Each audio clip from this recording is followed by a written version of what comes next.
We're back all off season, so hit subscribe and ride with us. Today I'm fired up to welcome TJ Ward, De La Salle, Oregon, All-Pro in Cleveland, a champ in Denver. Let's have some fun, brother. I appreciate it, man. From college trash talk and Rainbow Six battles to this debate, we both lived on legendary defenses, and we're proud of what our secondary stood for. This whole thing kicked off when Skip and Akip started stirring it, with Talib saying he'd be the best on either unit, and that no-fly zone top Legion of Boom.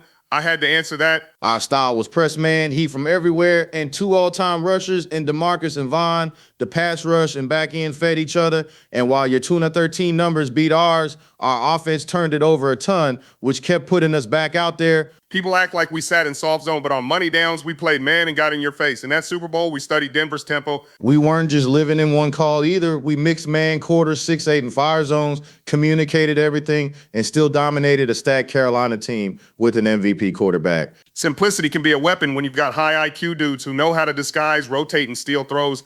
I had picks in man that year, our whole secondary 8. And in the NFC title game, we survived early turnovers, got stops in the red zone, and closed it with clutch takeaways. Vaughn's playoff run was special, and both units showed up when the stakes were highest. Our yards per play edge was razor thin, but the bigger truth is we each kept winning with defense. Scheme-wise, my favorite years were Ray Horton and Wade. Early Cleveland had me playing like an extra backer, and in Denver, I didn't love that 3-over-2 tight end rule because it left me chasing across the field. Breaking news hit mid-show, Trent McDuffie to the Rams for a haul, and it feels like LA paid heavy while Kansas City stocked picks, maybe retooling and freeing money to keep core pieces like Chris Jones. I think the Chiefs wanted. McDuffie's a quality player, but more nickel to me. Not a turnover guy lately, and Andy Reid loves drafting and developing while saving cash to keep Chris Jones. They don't win those rings without Jones at his peak. Pass rush changes everything. And you see it across the AFC with teams doubling down on edges and interior pressure. This draft is deep in rushes and long corners, so I'm curious if the Rams park McDuffie inside, ask him to shadow, or plug him straight in at CB1. Shadowing a number one is situational. If the target share isn't there, you're tilting your defense for nothing.